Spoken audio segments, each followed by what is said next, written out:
I gave up my career to raise my husband's child. For 15 years, only for them to publicly thank his mistress for making him happy for 8 months. I, 40 female, met my husband James, 42 male, when Ellie, his daughter, was 7 years old. Her mother died when she was 5, and James was straining to juggle his work as a construction supervisor with rearing a small child. We initially met at a mutual friend's housewarming celebration, and he appeared fatigued but dedicated to his daughter. Ellie clung to his thigh throughout the evening, shy in front of the multitude of grown-ups. I offered her some of the dessert I'd brought, and she gradually opened up. After our initial meeting, James requested my phone number. Our first date was at a family-friendly restaurant where Ellie was welcome to join us. I recall thinking it was strange to have a child on a first date, but now I see James was testing how I would connect with his daughter. When I quickly connected with Ellie, he was relieved.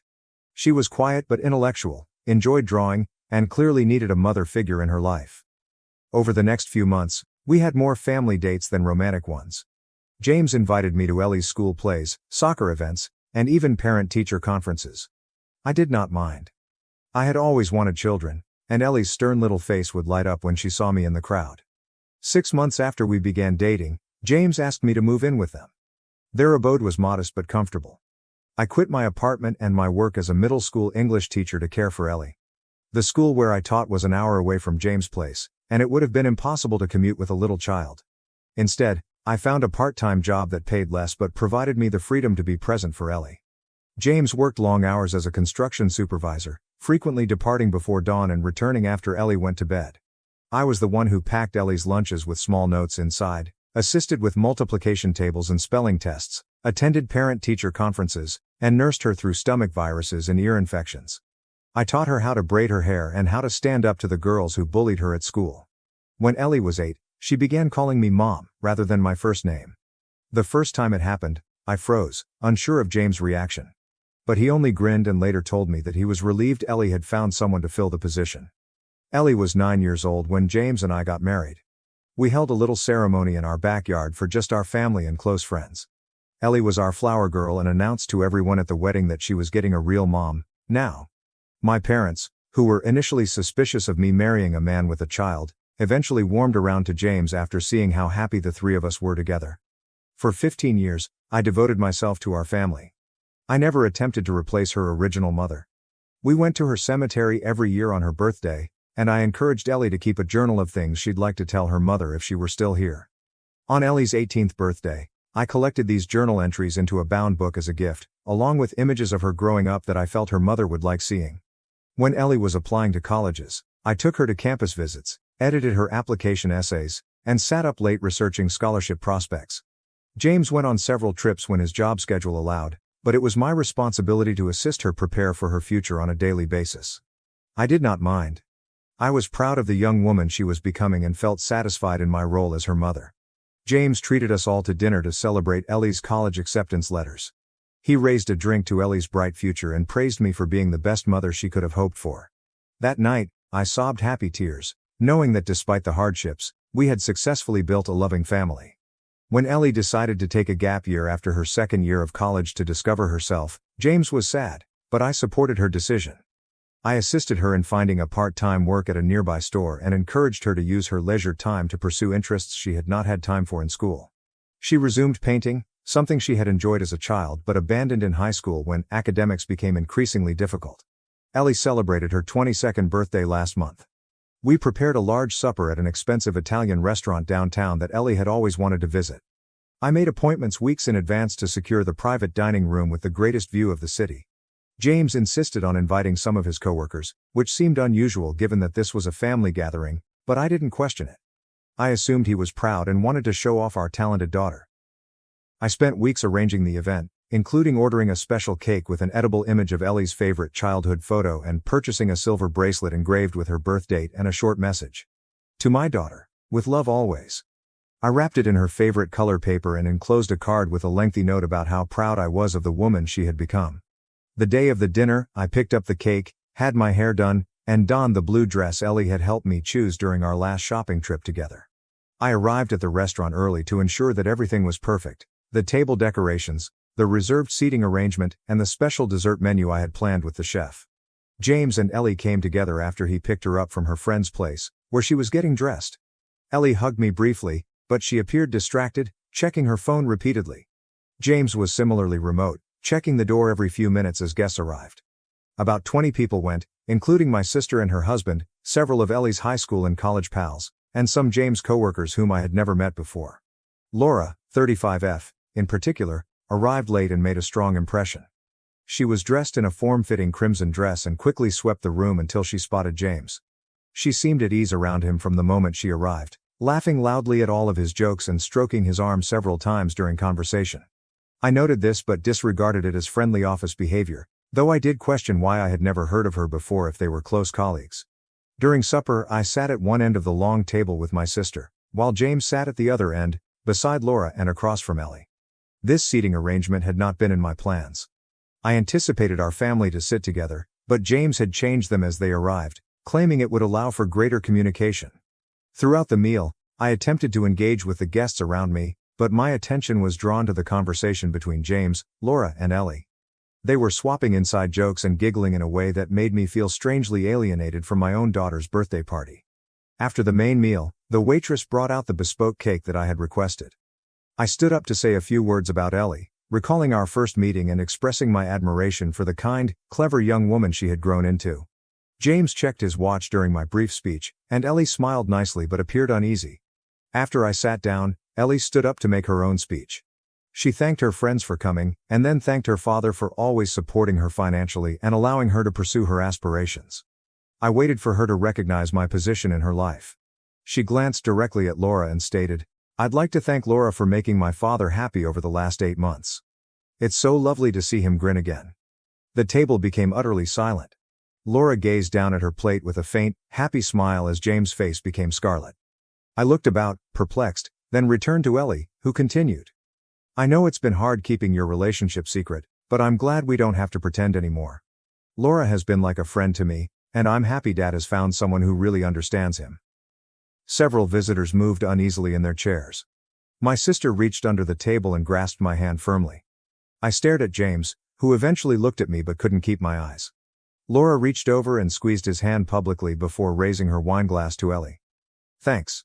In that moment, I realized that my husband had been having an affair with this lady for 8 months, and my stepdaughter, the girl I had nurtured and loved for 15 years, had been aware of it the whole time. Not only had she maintained their secret, but she had picked this public occasion, a celebration I had meticulously arranged, to subject me to humiliation. Without saying anything, I stood up, grabbed my purse, and left the restaurant. I could hear whispers behind me and someone screaming my name, but I didn't turn around. Outside, I noticed I was shaking. I groped for my car keys as footsteps approached from behind me. James screamed out my name as he jogged across the parking lot. When he caught up with me, he grabbed my arm and prevented me from getting into my car. "Let me explain. This isn't how I wanted you to find out." "How long?" I inquired, drawing my arm away from him. "It doesn't matter," he replied, running his hand through his hair. "Things between us haven't been right for years. You must have felt it too." 8 months, according to our daughter," I said. "Our daughter, who you turned against me." James attempted to explain that his connection with Laura just happened after they worked together on a project. He claimed they hadn't intended to fall in love, but he had been sad for years and didn't know what to tell me. He claimed Laura understood him in ways I never did, and that Ellie accepted their relationship because she saw how happy Laura made him. "I was going to tell you after Ellie's birthday," stated the gentleman. "I never wanted you to find out like this." I wondered if the previous 15 years had meant anything to him. He turned his head away. "You've been a good stepmother to Ellie, and I'll always be grateful for that. But Laura and we connect on a different level. She's more aligned with my goals for the future." I got into my car and drove to my sister's house that night, leaving the gift for Ellie in the trunk. My sister arrived home an hour later, bringing my coat that I had left at the restaurant and saying that most of the people had left immediately after my departure, leaving an uneasy celebration that swiftly dissipated. The following day, I returned home while James was at work. I packed my essentials, clothes, personal documents, family photos, and a few sentimental items I couldn't bear to part with. I realized some of Laura's belongings were already in our bedroom. I left my wedding ring on the kitchen counter with a note indicating that I would be filing for divorce. I did not mention Ellie in the note. I couldn't find words to describe the magnitude of the betrayal. Over the next 2 weeks, I stayed with my sister while looking for a new apartment and met with a divorce attorney. I took a leave of absence from my part-time job, unable to concentrate on lesson preparations and student requirements while my personal life was in disarray. My sister assisted me in my search for affordable flats, and I eventually found a one-bedroom place in a different section of town, away from the area where I might run across James or Ellie. Throughout those weeks, James called and texted incessantly, alternately apologizing for how I found out and blaming me for being emotionally distant during our marriage. He felt I concentrated too much on Ellie and not enough on him. That I'd ceased being the lady he married. That I did not encourage his professional objectives. With each message, his tone became more accusing, as if his affair was my responsibility. I didn't react to the majority of his communications, instead corresponding with my lawyer about practical things about our shared finances and the house. After a particularly unpleasant voicemail in which he described me as frigid and cruel, I eventually blocked his number. Ellie also called multiple times, leaving voicemails in which she apologized but stated that she was only trying to encourage her father's pleasure. In one message, she explained that Laura had first confided in her about her attraction to James, making Ellie feel special and included in an adult secret. Later messages became defensive, with Ellie claiming that she didn't understand why I was overreacting and that these things happen in families all the time. I didn't answer any of her texts because I couldn't reconcile the daughter I raised with the young woman who had so openly deceived me. 3 weeks after moving out, I got a text from an unknown number. It was Ellie, texting on a friend's phone. "I need to talk to you urgently. Please. It's important." Against my better judgment and my sister's advice, I agreed to meet her in a little diner near my new apartment the next day. When I got to the diner, I scarcely recognized her. Her normally immaculate appearance was disheveled. She looked like she hadn't slept for days. Her clothing was crumpled, her hair was dirty and hurriedly pulled back, and black circles surrounded her eyes. She was nervously shredding a paper napkin and burst into tears when she saw me.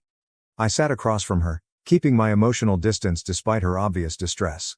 When the waitress arrived, I ordered a coffee I didn't want just to give Ellie time to settle herself. When the waitress left, Ellie dried her eyes with the shredded napkin and started speaking quickly between sobs. Ellie stated that Laura had moved into our house a few days after I departed. She had reclaimed the master bedroom, replaced family portraits with her own artwork, and began remodeling the living room without consulting James or Ellie. Laura announced she was pregnant with James's kid 2 weeks later, during a dinner at which Ellie was already feeling uneasy in what had previously been her family home. According to Ellie, James appeared stunned by the news but quickly recovered, toasting to their new beginning. After Laura went to bed that night, James summoned Ellie to his home office. He informed her that they intended to turn her bedroom into a nursery and that she needed to move out. He advised she take the modest guest room in the basement if she wished to remain. When Ellie objected, pointing out that the basement room lacked sufficient windows and that she had lived in her room since childhood, James reminded her she was now an adult who needed to support their new family. He reminded her that she had been supportive of his relationship with Laura from the start and questioned why she was now being tough.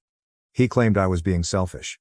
Ellie informed me that he believed Laura required less stress during her pregnancy and that her attitude was creating a toxic environment. Ellie had relocated her necessary possessions to a friend's apartment the next day, believing it to be temporary until she could find her own place. However, her part-time retail job did not give enough income to pay for an apartment in our pricey city, and she had missed far too many shifts during the crisis. When she got back to work, her manager informed her that she had been replaced.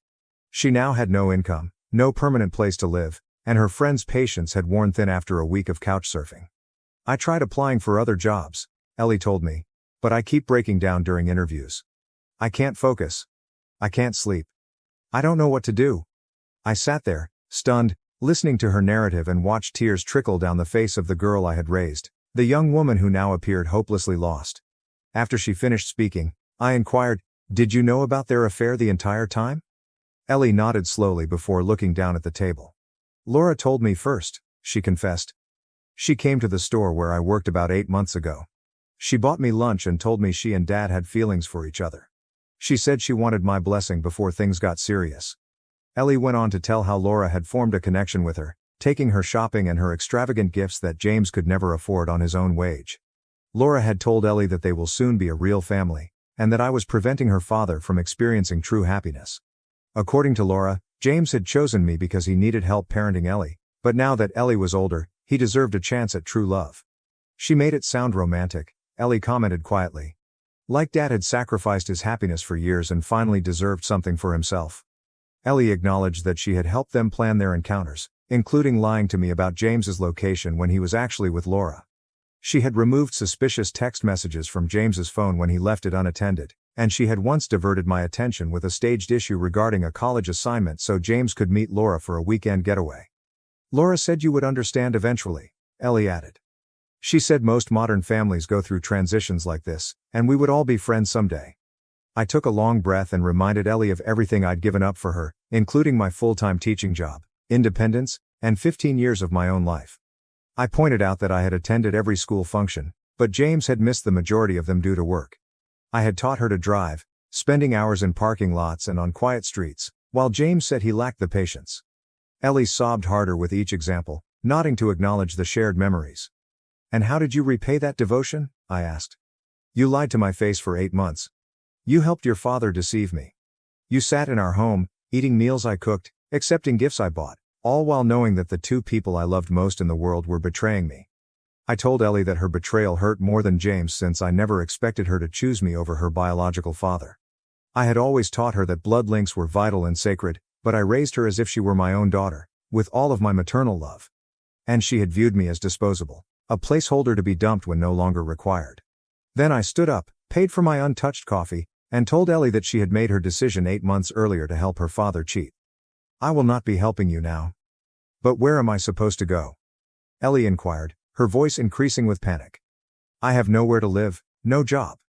Dad won't take my calls anymore, and Laura has changed the locks on the house. I tried to get my remaining things yesterday, and they wouldn't let me in. That's not my problem, I said. You're an adult, Ellie, figure it out.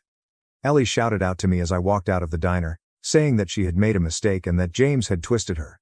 She claimed Laura had promised they would all live happily together, but she had no idea he would forsake her once she was no longer helpful to their narrative. Please, she sobbed as I approached the door. You're the only mother I've ever really known. I paused, resting my hand on the door handle. I recognized not the young woman who had betrayed me, but the 7-year-old girl who had previously clung to my knee during thunderstorms. Then I remembered her expression when she thanked Laura at the birthday dinner, and I pushed the door open without looking back. That night, I blocked Ellie's phone number and all of her social media accounts. I also banned the phone numbers of mutual acquaintances who could attempt to contact me on her behalf. I changed my email address and informed my office that I would not be accepting personal visitors. 2 days later, my sister informed me that Ellie had written on social media about being homeless and betrayed by her family. The post made vague references to mistakes and regrets while portraying her as the victim of circumstances beyond her control. Several relatives have subsequently contacted me, claiming that I am being overly harsh and that Ellie is still young and made a mistake. They say I've raised her for 15 years and shouldn't forsake her now, no matter what she has done. Part of me feels bad about Ellie's circumstances. She is young, and her father has plainly exploited her with the help of his lover. I know how convincing James can be when he wants something, and how easy he can make others feel guilty when they disagree with him. I saw this pattern throughout our marriage but always made excuses for him. But another part of me can't forgive her active role in wrecking my marriage and our family. She did more than simply keep their affair a secret. She also aided it by interfering and fabricating alibis.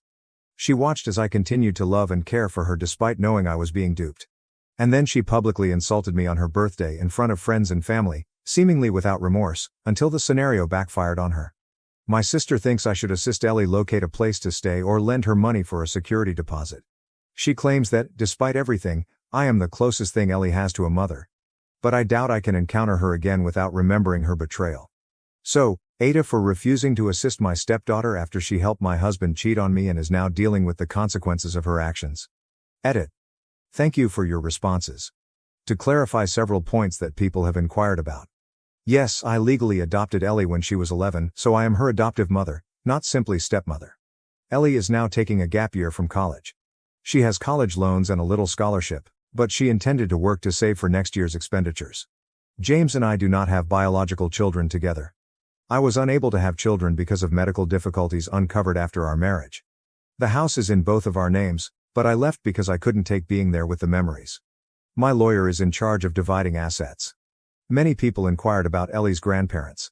James' parents died many years ago, and his former in-laws, Ellie's maternal grandparents, relocated to another country after their daughter died and had little touch with the family. Update 1. It's been a week since I last posted. My lawyer informed me that James wanted to keep the house because Laura is pregnant, and he offered me a lower settlement than I was entitled to. I refused his offer.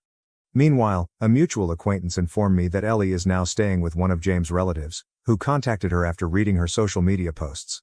Update 2. 2 weeks after my original post, I received a handwritten letter from Ellie yesterday. She asked for neither money nor a place to stay. Instead, she published a thorough narrative of how Laura had slowly eased her way into their lives, bringing Ellie things and behaving like a friend while continually pointing out my apparent failings as a wife and mother. Ellie said that she now understands Laura targeted her as a ploy to get to James, and she truly regrets betraying me. She concluded the letter by stating that she does not expect forgiveness but wanted me to know that she recognizes the gravity of her mistake. I have not responded to the letter yet. I'm still absorbing things and working on finalizing my divorce. My lawyer thinks James is now making a more acceptable deal because I have not backed down. Final update. It's been a month since my initial post. The divorce case is moving along. James finally consented to a fair asset distribution after my lawyer threatened to summon Laura for a deposition. I finally contacted Ellie last week after getting her second letter. We met for lunch. Ellie apologized again and admitted that she couldn't erase the damage she had done. She found a tiny apartment with a roommate and will start a new job next week. She did not ask for financial assistance again. I informed Ellie that I needed more time before I could contemplate restoring our relationship. Our trust has been entirely shattered, and I'm not sure it can be mended. I did, however, provide her with the contact information for a therapist who could assist her in processing what had occurred. Several people have asked me if I regret leaving the restaurant that night without confronting James and Laura openly. I do not. Maintaining my dignity was more essential than causing a scene. The fact that their new happy family fell apart so swiftly demonstrates that relationships formed on lies are rarely sustainable. Thank you to everyone who offered their opinions and advice. I am still recuperating, but I am also moving on with my life. My family favored my sister, taking her on a trip while leaving me behind. A stranger gave me $50,000 and revealed she was our biological mother. She thought about it for a few minutes before saying she wanted them to take her and 2 of her friends to Hawaii as a gift. My parents immediately agreed, and Alex rushed to her room to rejoice and inform her friends. While she was in her room, I asked my parents if I was going with them or not, because I wasn't sure. Usually, when we go on family vacations, they bring me along, but because this was a gift for Alex, I wasn't sure if my presence was essential or appreciated. She doesn't like me too much. I am fine with that. I'm not a fan of her either because, despite being twins, she is so different from me. She's spoiled, haughty, and extremely insulting to everyone. Nobody who attended school with us liked her. Her gang of pals appear to think she's great, but I believe this is simply because they are similar to her. Anyway, when I asked my parents whether I'd be joining them, they had to think about it for a while. I knew right away that the answer would be negative, because if they had to think about it, it couldn't be because they wanted to take me with them. They presumably had already decided against it and were simply figuring out how to tell me.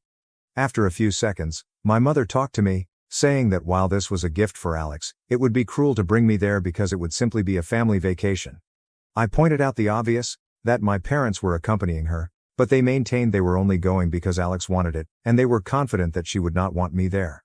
Even they were aware that we did not get along very well. After that, I had nothing else to say and returned to my room.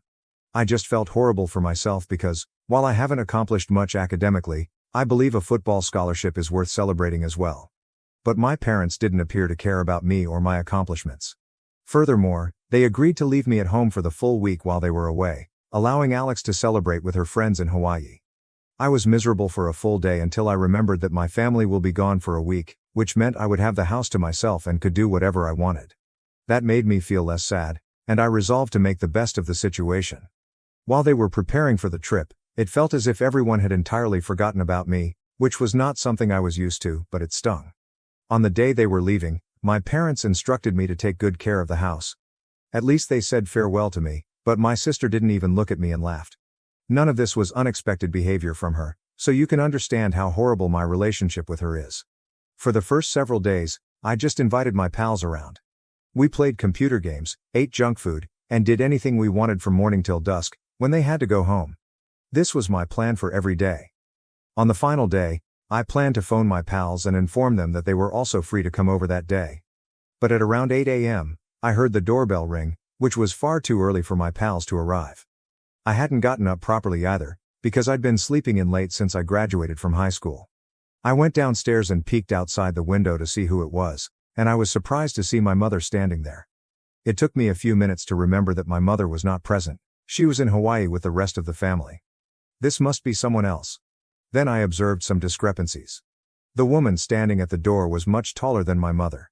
She also looked younger, with blonde highlights in her hair. My mother despised that, so I concluded that this was not my mother, but rather someone who looked strangely similar to her. After some thought, I decided to unlock the door since if she looked like my mother, she must be a relative. When I opened the door, she introduced herself as my mother's cousin and said that she had been living in the United Kingdom for the past 20 years, so I had probably never seen her before. According to what I knew, my mother had no siblings and was an only child. This woman appeared to be only a few years younger than my mother, so I assumed she was a cousin. But having a cousin who looked so close to my mother was strange. I had never heard my mother talk about a cousin from the United Kingdom. Then again, I don't speak to my mother very often. I allowed her in, but I made it clear that my parents were not home because I was certain she had come to see them rather than me. To my astonishment, she said that was okay because she hadn't come to visit them. She had actually come to visit me and my sister. That was another surprise for me because I couldn't comprehend what Mom intended to do with me and my sister. Anyway, I had to tell her that I was the only person at home while my sister was abroad. When I said that, she looked unhappy and asked where the rest of them were. So I decided to be honest with her because her face suggested that she could be trusted, and I told her the truth. She, like most other people, was surprised to learn that my family had left me at home alone and had gone to Hawaii with my sister to celebrate her high school graduation, despite the fact that I had graduated at the same time. I tried to downplay how bad I felt since I didn't want her to think I was moaning. I didn't want my mother to scold me for telling her cousin about our family when they got back. She apologized and said she understood how I felt, so she offered to give me a gift. Then she brought out her checkbook from her purse and wrote me a check, but asked me to fill out the amount. This was the first time something like this had ever happened, and I was stunned. So I told her that I couldn't allow her to do that since I couldn't accept money from her. We debated that for a few minutes before she just stated that she would fill in the amount she wanted to give me. She wrote me a check for $50,000. I claimed that I couldn't accept that from her since it was an enormous sum, something I couldn't even fathom. But she said she wasn't going to hear it, so I had to accept it. Update: she stated it was the least she could do for me, and I'm still not sure what that means. But in the end, she had me accept the check. Then we talked about my family and how everyone else was doing, but I could sense she was distracted. She was clearly not listening to me. After about half an hour, she informed me she had to leave and hoped to see me again soon. After she left, I recognized it had been a strange meeting, and her behavior had been exceedingly odd. I also couldn't get the impression that she was lying about being my mother's cousin, because cousins don't look like one another. Or perhaps they do sometimes, but I had the impression, and continue to have the impression, that my mother had a sister whom none of us are aware of. This is why she had to lie to me about being my mother's cousin. I know that's strange, and I don't want to sound like a conspiracy theorist, but that woman was just like my mother, and I could feel it. Now, here's where I made a mistake. It was very reckless of me, but I was so distracted by that encounter with the woman that I forgot about the check. I left it on the coffee table under a stack of letters from my parents that had arrived that week. Then my pals came over, and we had a little party with a few other people, so I entirely forgot about the check. The next morning, my family returned from Hawaii, and everyone was in a joyous mood. Except me, of course. My parents began searching through their mail a few minutes after they returned home, and they discovered the check near the bottom of the pile. I consider myself quite fortunate to have been standing right there and able to remove it from my father's hands as soon as he noticed it. But it was too late. He had already noticed it was a check intended to me and began asking a series of questions about it. I don't blame him for that, because if someone writes your son a $50,000 check, you should surely ask questions about it. After they found out about the check, I realized there was no use in hiding anything. So I told them about the woman who had visited, our talk, and how she had written me that check simply because she wanted to. I also informed them that I will deposit the check soon. One very odd thing happened while I was informing everyone about the visitor. I noticed my folks becoming quite frightened. I am not exaggerating when I say that the color actually disappeared from their faces. It was clear since they had returned from Hawaii tanned, and now they seemed pale and sweating. I was about to ask my mother who this cousin from the UK was, because I could tell they were both hiding something from us. But before I could accomplish anything, my bratty sister completely sidetracked the topic. She can't live without making everything about herself, So she obviously chose that very moment to start fussing about how the check was addressed just to me. She stated I should have spoken with that aunt and asked her to make it out to both of us rather than just me. I informed her that this woman was aware of both of us and had specifically addressed the check to me. I then attempted to resume speaking with my dad, but all three of them began discussing the check instead. It was a blatant attempt to change the subject of the conversation, and it worked because my parents began encouraging my sister to argue with me, and she fell for the bait. Alex soon began yelling at me to attract my attention, claiming that this was really unjust and that I would have to split the money with her. That piqued my interest, and I told her there was no way on earth I was going to let it happen. She had already received her gift, a trip to Hawaii with her pals, which was exactly what she had requested. This was my present, so I had no obligation to share it with her, just as she had no obligation to share her trip to Hawaii with me. I felt it was a reasonable response, but my parents started egging her on, saying that since my aunt had gone to see us, she had clearly intended to give us both a gift. They claimed that I must have played the victim card in front of her, and that she wrote me the check out of sympathy because I had cast the rest of my family as the criminals. Alex bought the story. To be honest, I didn't have to play the victim card because I was clearly a victim in this situation. I was the victim of a horrific family, and I'm not sure if the woman wrote the check out of sympathy. But it was addressed to me, therefore I was not going to share it with anyone. Obviously, this resulted in a heated argument, and my parents encouraged my sister to be even more delusional and entitled throughout the talk. Maybe she wasn't as perceptive as I was, but I could see that they were only attempting to divert our attention away from our aunt. And I was really angry because they were all acting so silly. My mother eventually warned me that if I refused to split the money with my sister, I would no longer be able to live with them. And that's when I completely lost it. I started yelling like a crazy person, which I generally try not to do because I don't want to be on the same level with my family. But I couldn't control myself. I assured them I knew my rights and that I was not going anywhere, nor would I share the money with her. To be honest, I'm not sure whether there are any laws to restrict this, but after my outburst, I'm confident they won't be coming after me anytime soon. I also dubbed my parents the biggest liars since I knew they were hiding something from both of us. And I couldn't believe they were attempting to provoke us to fight so we'd forget about the visitor. Then I stormed up to my room to calm myself, flung a lot of stuff around, and eventually managed to bring myself under control. Since then, no one in the family has talked to me. Even during meal times, my mother brings me the food and then leaves without saying anything. I feel like a prisoner in my own home, and I wanted to run away last night. Alex is the only person who has said anything to me thus far. But she was only looking out for herself. She came into my room this morning and told me that all of this could have been prevented if I had simply agreed to split the money with her and quit bothering our parents about our aunt. She informed me that it was clear they didn't want to talk about it, and now I have just myself to blame for the hole I've dug myself. After saying that, she chuckled, and I thought she was the most selfish person I had ever met. But then I started thinking about a variety of things. Maybe I've been acting just like her. $50,000 is a large sum of money, and splitting it with her would have no negative consequences for me. But I just wanted it all for myself. I also believe I may have overanalyzed the incident with my aunt. However, their reaction was too suspicious to ignore. I feel as if I am losing my mind right now. I just have so many conflicting emotions about everything that I have no idea what I'm upset about. So I really have to ask. Do you think there was anything odd in my parents' reaction to learning that my aunt would be visiting? And more importantly, am I an asshole for refusing to share the $50,000 with my sister? Update 1. Hello, everyone. First and foremost, thank you for all of your reactions and comments on my post. Never in my life did I expect that so many individuals would take the time to offer me advice on a circumstance like this. It's also nice to know that there are more folks like me out there, so thank you. I suppose I was a little scattered in my original post, but that was due to the circumstances. Anyway, I'm going to attempt to keep it short and sweet this time. So, first things first, I've decided to leave my parents' residence. I gave it some serious thinking. They want it, and I do too. I never left home because I believed it would be too much, but this time, my parents have gone too far.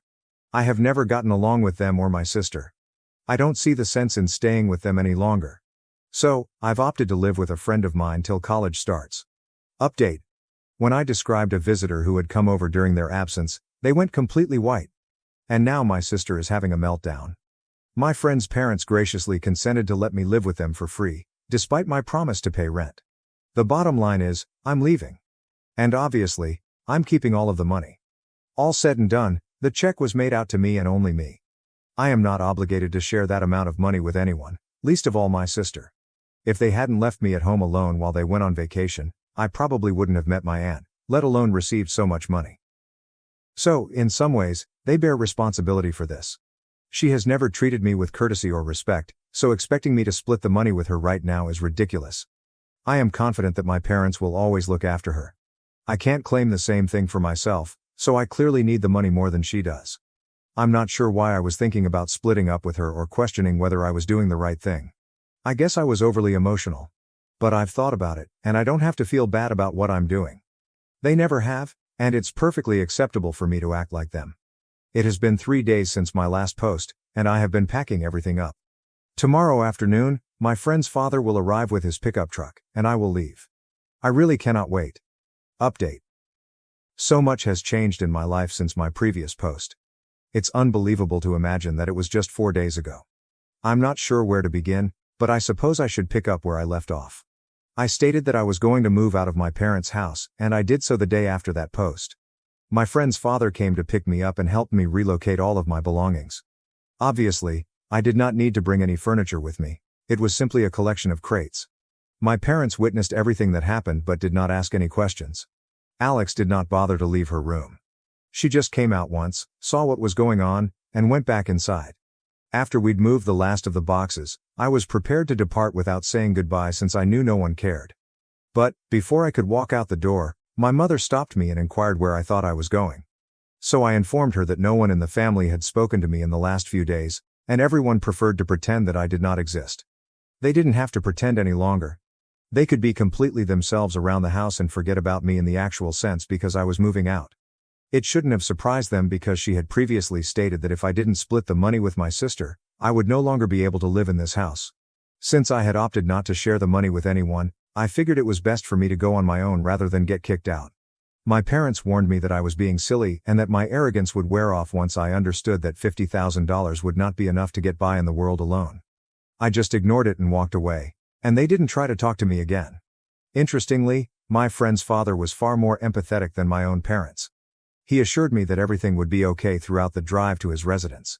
They put me up in a guest room, which is where I've been staying. My friend has always been a fantastic stand-up comedian, and his family is the reason why.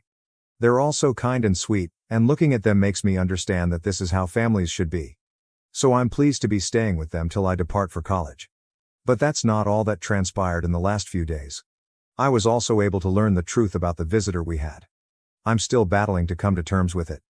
I believe I said several times that the woman who had visited us looked strikingly similar to my mother. And I had already suspected that she might be a secret sister. I guess I was correct since she contacted me over social media last evening and told me a slew of stuff that I'm still not sure what to think about. Apparently, she is my mother's youngest sister, but she was kicked out of the family since she became pregnant while in college. Guess who her children are? Yes, it's us. Alex and I are her children. However, because mom was only 19 and still in college, her parents compelled her to put us up for adoption. Around the same time, my parents began trying for a baby but were having difficulty conceiving. After one family meeting, my mother chose to adopt her children. However, my parents only wanted one child, and it had to be a female. That's when my biological mother stood firm, stating that both of her children would be raised by the same parents. She wasn't going to separate us, and my grandparents persuaded my parents to adopt both of us. My birth mother paid frequent visits to both of us in the first few months after our adoption. But I believe my mother had had enough and told her parents that she wanted her to cease visiting. My mother argued that having two maternal figures as we grew up would be confusing, and that she should remain away from our family until my mother was comfortable having her over. My grandparents agreed that my mother was correct, so they told my biological mother to stay away until my mother was ready to have a connection with us. That resulted in a major argument, and they didn't talk for several years. Finally, she contacted her parents at the beginning of this year, and I believe my grandparents had a change of heart. So they gave her our address, and she came to visit us both. Alex and I are now 18, therefore she believed it would be the ideal moment to begin a relationship with us. And perhaps, eventually, she will be able to tell us the truth. But after meeting me and seeing how I was treated by my family, she realized she had made a mistake. She regretted allowing my mother to adopt her children, especially since it was clear to her that my mother just wanted to raise her daughter. So she did adopt both of us, but she only accepted Alex, not me. She felt accountable for this, so she contacted me and felt compelled to tell me the truth.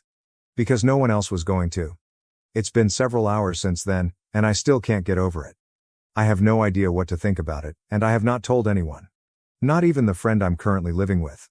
Typing it out here helped me speak it aloud at least once. But I'm still not sure what to do with this information. I haven't responded to her message, but she knows I read it. I suppose it explains a lot of things, but God, I don't know how to feel anymore. I am absolutely numb, puzzled, and lost. In any case, the world has not come to a halt as a result of this revelation. And I'll have to do something about it someday. I'm just not sure what. But I will figure something out. I'm confident that the comments here will be beneficial as well. Update 3. Hey, it's been 2 weeks since I received the mail from my aunt. To be honest, I am not sure what to call her yet. She introduced herself as my aunt. But she has suddenly become my mother. Also, I have to admit that she is a better mother than the one who reared me. Anyway, I took my sweet time responding to her message. And I texted her back only 3 days ago. I informed her that there was a lot to talk and that I would prefer to meet in person. But I was willing to have a relationship with her. I'd already lost the family I thought I had, so it couldn't harm to give her another chance. Everyone made mistakes, and she did so at the age of 19. I can't hold it against her. I haven't told Alex about it yet since I don't believe it is my position to say anything. I believe our mother needs to tell her the truth immediately. Which mother is telling her the truth? I don't know. All I know is that in a few days, I'll be meeting with my biological mother to try to repair our relationship. Because she is back for good, and she is not going anywhere. I'm kind of looking forward to it. I really hope everything goes well. Keeping my fingers crossed.